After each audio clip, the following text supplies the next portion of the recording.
지난주에 이어서 일상생요법 1, 2, 3조를 함께 공부하도록 하겠습니다. 심지는 원래 요란함, 어리석음, 그름이 엮건만은 경계를 따라 있어지나니 그 요란함, 어리석음, 그름을 없게 하는 것으로서 자성의 정해계를 세우자. 심지는 원래 요란함이 없고 어리석음이 없고 그름이 없다라고 했습니다. 이 심지는 누구의 심지예요? 나의 심지죠. 내 심지는 원래 요란함이 없고 어리석음이 없고 그름이 없어요. 정신수양의 요제 보면 정신이라면 마음이 뚜렷하고 고요하여 그랬잖아요. 우리 심지는 원래 어떻다? 고요하다. 그리고 우리 심지는 원래 어리석지 않다죠. 어리석음이 없는 것을 이론상장에서는 뭐라 그랬냐면 공적영재 광명이라고 그랬어요. 우리는 원래 광명한 존재다 하는 거예요. 불교에서 이 광명한 자리를 인도하기 위해서 뭘 먼저 말씀하시냐면 무명부터 말씀해요. 12경기 보면 무명, 인간은 무명의 존재다. 그런데 대종사님은 그냥 처음부터 시작하기를 광명한 존재다 이렇게 시작해요. 심지는 원래 어리석음이 없건만 해서 어리석음이 없다라고 해석할 수 있지만 좀 더 적극적으로 해석을 하면 심지 나는 원래 광명한 존재다라는 겁니다. 나는 원래 광명한 존재 맞아요? 그리고 나는 원래 그름이 없다. 근데 그름이 없다를 좀 더 적극적으로 해석하면 어떤 말이 되느냐. 나는 원래 은혜로운 존재다. 사은이라고 했잖아요, 우리가. 우리는 사은의 존재예요. 그렇기 때문에 나의 심지는 원래 요란함도 없고 어리석음도 없고 그름도 없는데 이걸 적극적으로 해석하면 나는 원래 고요한 존재고 광명한 존재고 그리고 은혜로운 법신불 사은님이라는 겁니다. 그렇게 믿으세요? 예. 첫 말씀이 심지부터 시작하잖아요. 심지는 뭐라고 그랬죠? 말 그대로 해석하면 마음 땅이에요. 마음 땅, 마음 바탕. 땅에 온갖 식물이 봄이 되면 막 순이 돋고 자라나죠. 그런데 가을 되고 겨울 되면 어떻게 돼요? 싹 사라지잖아요. 그런 것처럼 우리 마음 땅에도 온갖 것들이 생겨났다 없어졌다 생겨났다 없어졌다 하죠. 지금 저를 보고 교무님이 뭔 말씀하시냐고 하는 생각이 들죠. 근데 이 생각이 1시간 뒤에 있어요 없어요? 없잖아요. 사라져버리잖아요. 금방 밥 먹고 싶은 생각이 있었는데 조금 지나면 밥 먹고 싶은 생각이 어디 갔죠. 누가 죽겠는데 그 감정이 영원히 붙어있는 게 아니라 사라지잖아요. 그 생각과 감정은 생겨났다 없어졌다 생겨났다 없어졌다 하잖아요. 지금 이 순간도 생겨났다 없어졌다 하고 있어요. 그런데 그 땅 자체, 이 마음 땅 자체, 우리 마음을 보면은 뭐라고 할 수 없는데 뭔가가 있죠. 이 자체는 오늘도 있고 어제도 있고 30년 전에도 그것이고 전생에도 이것이고 마찬가지로 10년 뒤에도 다음 생에도 500생 뒤에도 이 자체인 거예요. 이 자체, 지금 우리 역력히 저를 보고 있는 이 자체가 있잖아요. 이 자체는 뭐라고 형상할 수 있는 게 없어요. 그러면 아무것도 없냐? 그러질 않고 역력하게, 신령하게, 신기하게 알고 있잖아요. 그것이 우리 심지예요. 이 자체는 요란함도 없고 어리석음도 없고 그름도 없어요. 그런데 경계를 따라 그 요란함과 어리석음과 그름이 있어지죠. 조금 더 해석을 해드릴게요. 설명을. 요란함의 개념에 대해서 어리석음의 개념에 대해서 우리가 잘 아는 것 같지만요 또 모르기 때문에 요란함, 어리석음, 그름을 좀 알려드리고 경계에 대해서 또 말씀드리겠습니다. 요란한 것을 어떨 때 요란하다고 합니까? 우리가 많이 그 요란하다고 생각이 되는 것은 화나고 짜증날 때 요란하죠. 그때 고요합니까? 그때 마음을 보세요. 고요해요? 안 그러잖아요. 소란하고 시끄럽고 야단이잖아요. 또 어떨 때가 있을까요? 대표적으로 탐심이 날 때, 뭔가 욕심이 나잖아요. 그러면 마음이 또 요동을 쳐요. 남자들은 좋은 차를 보면 많이 탐심이 나서 요란해지고 심장이 벌렁벌렁해져요. 여자들은 좋은 백을 보면 또 그런다도 말이야. 정신수양의 목적이 보면 불같이 일어난다고 했어요. 그죠? 불같이 팍 올라오죠. 그때도 이제 열한할 때죠. 또 어떨 때 대표적으로 우리가 열한할 때라고 볼 수가 있느냐. 뭔가 걱정되고 두려워질 때. 사람이요, 제일 두려워질 때가 언제냐면 대표적으로 시험 볼 때. 잘할 수도 있는데 왜 그렇게 막 심장이 벌렁대는지 모르죠. 긴장되고 온몸이. 그것도 뭐예요? 요란해지는 거예요. 이런 것처럼 우리가 현실 생활 속에서 때로는 화나고 짜증나서 요란해지고, 때로는 탐심이 나서 요란해지고, 때로는 미운 마음에 요란해지고, 때로는 불안한 마음에 요란해지고, 이렇게 요란한 게 있는 거죠. 반대로는 요란하지 않고 고요한 거죠. 예. 저기 백 앞에 가가지고 여자들은 막 탐심나서 요란하고 있는데 남자들은 어때요? 고요하죠. 저 가지고 왜 저러나. 고요할 때는 왜 고요하느냐? 텅 비었어요. 그 마음이. 남자는 백 보고 별 마음이 없어요. 텅 비었어요. 백에 대한 욕심이 없어. 빈 마음일 때 고요해지는 거죠. 두 번째, 어리석음. 어리석음이란 뭘까요? 어떤 경우를 우리가 어리석다고 할 수 있을까요? 어리석다. 우리 마음은 원래 어리석지 않고 광명하잖아요. 광명한데 그게 나의 정체성인데 어떨 때 어리석어지느냐. 남편한테 바라는 게 딱 하나예요. 술만 안 먹고 술 먹더라도 정신만 잃지 않고 살았으면 하는 게 딱 한 가지 바라는 건데, 남편이 처음에는 그렇게 맹세를 하더니 결혼하고 나니까 본색이 드러나는 거예요. 그래가지고 술을 자주 먹고 와. 근데 어느 날 그날도 술을 칭탕 먹고 오는 거예요. 그래가지고 내가 술 먹지 말라고 했잖아 하고 막 이제 화가 나서 고래고래 소리를 질렀어요. 대판 싸움이 났어.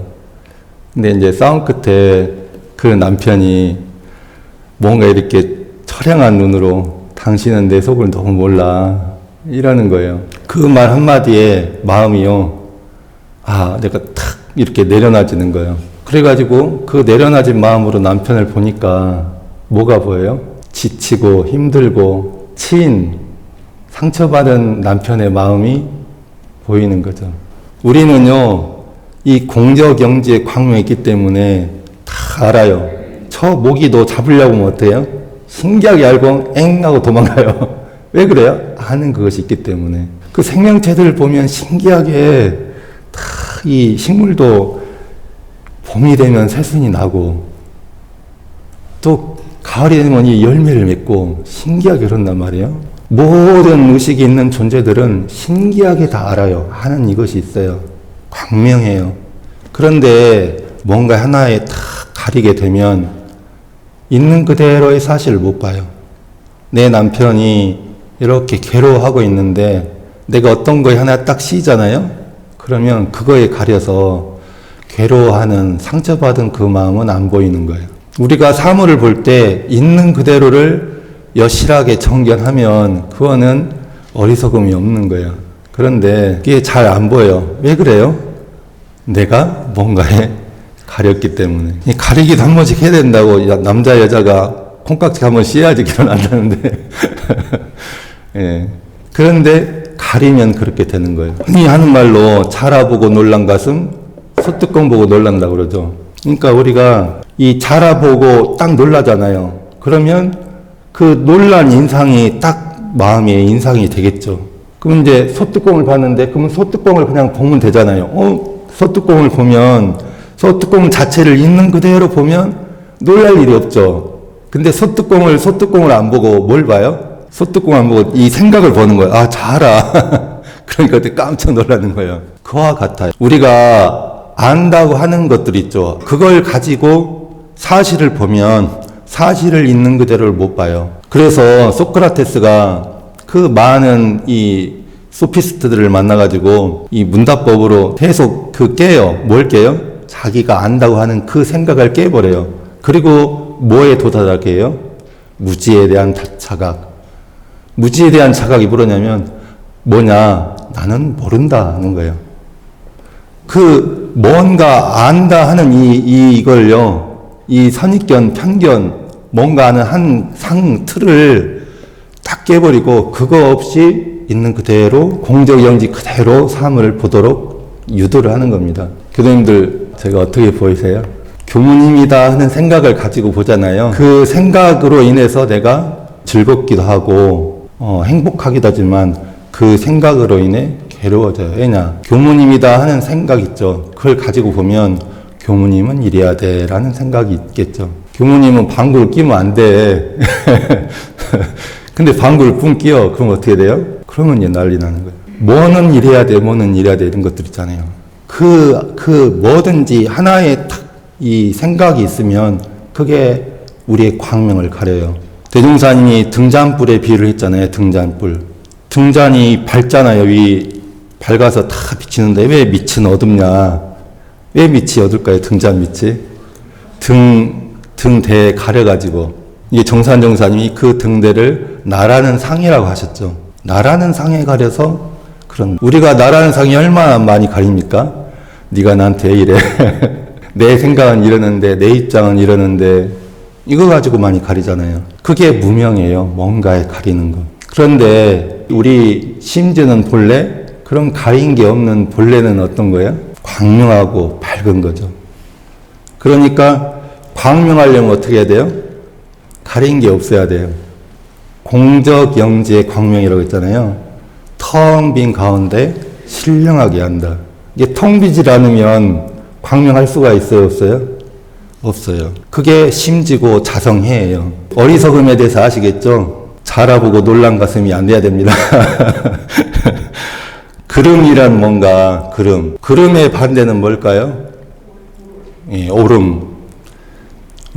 그름의 반대를 오름이라고도 해석할 수 있고, 저는 은혜로움이라고도 해석을 합니다. 그른 게 있고, 오른 게 있고, 불의가 있고, 정의가 있죠. 불의와 정의에 대해서, 오름과 그름에 대해서 정산용산이 뭐라고 해석하시느냐면, 일심이 동하면 정의요, 잡념이 동하면 불이다라고 하셨어요. 이게 가장 정확한 정의인 것 같아요. 무엇이 정의인가? 일심을 다른 말로 하면 공적영지예요. 공적영지가 동하면, 공적영지로 보고, 공적영지로 듣고, 공적영지로 말하면 정의가 되는 거예요. 그런데 공적영지가 안 되고 잡념이 돼. 잡념이라는 건 뭐예요? 텅 빈 가운데 신령하게 하는 게 일심이고, 텅 비질 못한 가운데 뭔가 껴있어. 텅 비질 않고 뭔가 한 가지가 껴있어가지고 그걸로 보고 듣고 말하고 행하는 건 뭐예요? 그게 잡념이고, 잡념이 동하는 것이고, 그러면 뭐가 되냐? 불의가 된다는 거예요. 잡념인 그 자체가 불의가 돼요. 그게 동하면 불의의 행이 되겠죠. 원리편 10장에서 우리의 성품은 원래 청정하나 경계를 따라 그 성품에서 순하게 바라면 선이 되고 거슬려 바라면 악이 되나니 이것이 선악의 분기점이요 바르게 바라면 정이 되고 굽게 바라면 사가 되나니 이것이 정사의 분기점이요. 이렇게 말씀하셨거든요. 우리의 성품은 심지는 원래 어떻다? 청정하다. 그런데 경계를 따라서 그 성품에서 순하게 그 성품에 그대로 나오면 선이 되고 그 성품을 거슬려서 나오면 악이 된다. 같은 말씀이죠, 맥락이. 요란함, 어리석음, 그름에 대해서 이제 말씀을 드렸습니다. 요란함을 반대로 말하면 고요합니다. 그리고 어리석음. 원래 우리는 어리석지 않고 광명한 존재다. 밝은 존재다. 그런데 뭔가 하나에 가리면, 그 광명한 태양이 먹구름에 가리면, 그러면 어두워지는 거예요. 그리고 그름은 그 광명, 공적영지가 그대로 발하면 발음이 되는 거고, 공적영지가 발하지를 못하고 잡념으로 통하게 되면 그게 불의가 된다는 거죠. 말을 할 때도 이게 뭔가 껴가지고 말하는 것인지 공적영지 그대로 말하는 것인지를 보면 이게 그런지 안 그런지를 알겠죠. 관계에 대해서 알아볼까요? 만약에요, 내가 눈을 감고 잠이 들었어요. 꿈도 없이 잠을 자게 됐어요. 정말 꿈도 없이 깊이 잠이 자게 됐어. 그때는 뭐가 있습니까? 나가 있어요, 없어요? 너는 있어요, 없어요? 시간과 공간이 있어요, 없어요? 그죠? 우주는 있어, 없어요? 아무것도 없어요. 이쁜 것도 있어요, 없어요? 없어요. 미운 것도 없고 아무것도 없죠. 그런데 우리가 또 꿈도 없이 깊이 잠에 푹 빠져 있기만 하질 않잖아요. 한 생각이 탁 나타나잖아요. 그 이 한 생각이 나타나는 순간 뭐가 생겨요? 시간이 생기고 동서남북이 생기고 나가 생기고 너가 생기고 가지가지가 생기죠.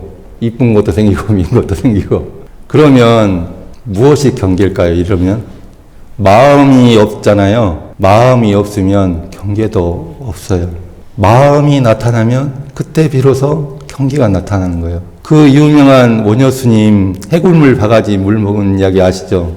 그때 깨닫고 하신 말씀이 뭐냐? 심생고로 종종법이 생하고 심멸고로 종종법이 멸하는구나. 종종이라는 건 가지가지의 일체 모든 이란 뜻이에요.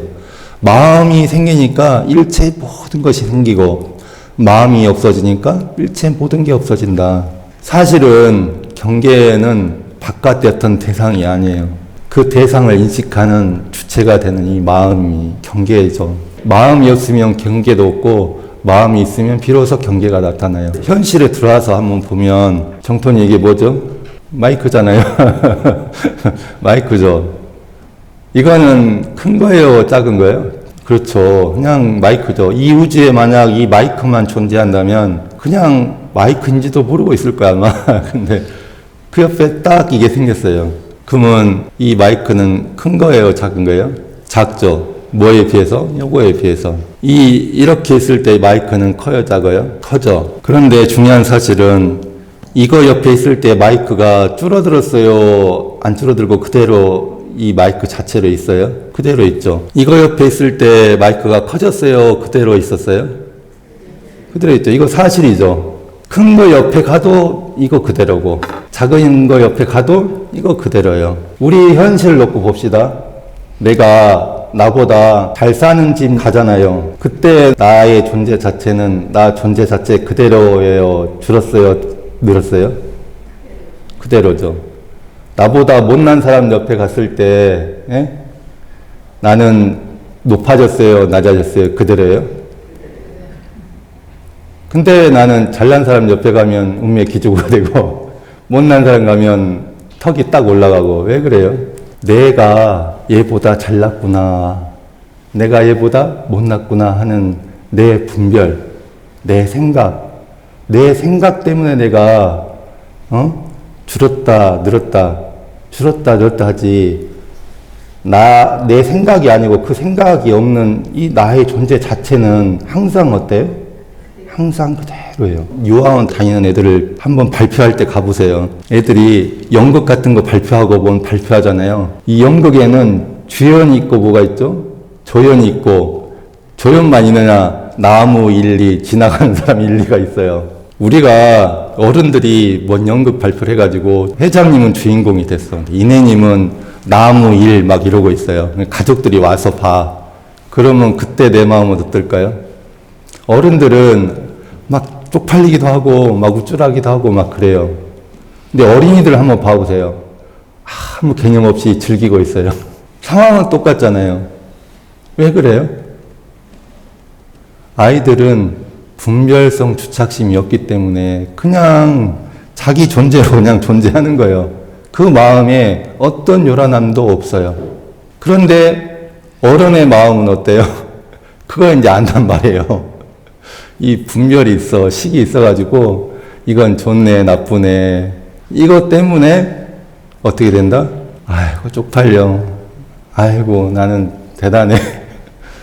이러고 사는 거예요. 우리가 만약 이 옷 가지고 이 육신도 옷이고요.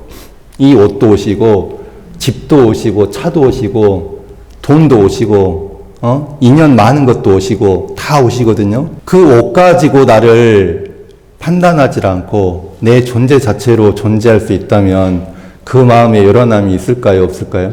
그럼 어떻게 하면 될까요? 그 옷 가지고 날 판단하면 안 하면 되겠네요. 내가 존재 자체로 존재하면 요란함이 있을 수가 없어요. 그게 우리의 심지예요. 심지는 나를 옷으로 삼질 않아요. 무엇으로 나를 삼아요? 그냥 내 존재 자체로 존재할 뿐이지 뭘로 나를 삼질 않아요. 경계가 바깥의 어떤 대상, 예? 나의 어떤 현실, 모습, 이런 게 경계가 아니에요. 물론 우리가 이제 현실적으로 이런 걸 경계라고 하죠. 대상들이라고 하는데, 그런 실물 대상이 나를 요란하게 하고 어리석게 하고 그렇게 만드는 그런 경계가 아니에요. 나를 요란하게 하고 어리석게 하고 그러게 하는 경계는 무엇이다? 그것을 바라보는 내 마음. 이 마음이 어떤 마음이냐에 따라서 요란해지기도 하고 어리석어지기도 하고 글러지기도 하는 거지, 실제 현실이, 삶이 나를 괴롭게 하는 게 아니에요. 고락에 대해서 보통 사람은 낙의 경계가 오잖아요. 즐거운 경계가 오면 행복해하죠. 그죠? 아, 로또가 대박 난다면 행복하잖아요. 괴로운 상황이 와. 그러면 어떻게 되죠? 이제 괴롭고 힘든 거예요. 고락의 환경, 날씨에 따라서 올라갔다 내려갔다 올라갔다 내려갔다 해요. 경계를 따라 왔다 갔다 하는 거예요. 경계를 따라다닌다는 건 딴 말로 하면 경계에 끌려다니는 노예 생활을 하는 거예요. 내가 주체가 돼서 사는 게 아니라 경계가 울어라 하면 막 울어. 웃어라 하면 막 울어. 근데 심지 자리, 자성의 정이 세워지잖아요. 정의가 세워지면 어떻게 되냐. 경계에 따라가질 않아요. 내가 주체가 돼. 경계와 상관없이 나는 나의 존재 자체로 존재하는 거예요. 그럴 때 어떻게 되냐. 괴로운 상황이 와도 나는 흔연하고 의연하고 담대하고, 즐거운 일이 와도 거기에 넘치질 않고 의연하고 담대하고 그런 거죠. 그게 행복할까요? 좋은 경우 왔다가 나쁜 경우 안 좋은 경우 이거 막 이랬다가 어떤 게 행복할까요? 그 고락을 초월하는 진경에 드는 것을 즐기는 연고라, 이런 말씀하세요. 고락을 초월하는 진경에 드는 것, 그것을 즐기는 연고라. 교도님들, 고락을 즐깁니까? 고락을 초월하는 진경에 드는 것을 즐깁니까? 어느 쪽을 즐기세요? 우리가 현실을 살다 보면요, 고락을 따라가지 고락을 초월한 진경을 딱 집중하지 못해요. 경계는 바깥이 대상이다 아니면 안의 이 마음이다. 뭐가 경계예요? 안의 마음이다. 그러니까 경계를 따라 있어 지나니라고 했는데, 실제 바깥의 대상을 따라서 요란한 어리석은 그름이 있는 게 아니라 그것을 바라보는 관찰하는 내 마음에 따라서 요란해지고 어리석어지고 글러지는 거예요. 경계는 실제적으로 나의 마음이에요. 그 요란함, 어리석음, 그름을 얻게 하는 것으로서 자성의 정해 계를 세우자, 이제 이렇게 하셨어요. 요거는 이제 다음 주에 말해야 할 것 같아요. 근데 현실은 이게 생겨나잖아요. 그때그때 생겨나잖아요. 이제 끝나고 우리가 윷놀이 할 텐데요. 윷놀이 하다 보면 막 이겼네, 졌네. 이게 패를 잘못 썼네, 반칙했네, 이럴 수가 있어요. 근데 그 요란함이잖아요, 그게. 그 요란함이 지금 이 요란함이에요, 이 요란함. 이 요란함, 이 어리석음, 이 그름을 어떻게 없이 할 것인가? 어떻게 없게 할 것인가? 있게 하지 말고 없게 해야 돼요. 그 없게 하는 것으로서 뭘 세우자? 자성의 정해계를 세우자. 나는 원래 정과 해와 계의 존재예요. 요란함이 없고 고요하고 어리석질 않고 밝고 그러질 않고 바르고 공정하고 은혜로운 것이 나의 존재 자체고, 그게 자성의 정과 해와 계예요. 그 정해계를 어떻게 세울 것인가 하는 것을 다음에 또 이야기하시겠습니다. 이상으로 말씀 마치겠습니다.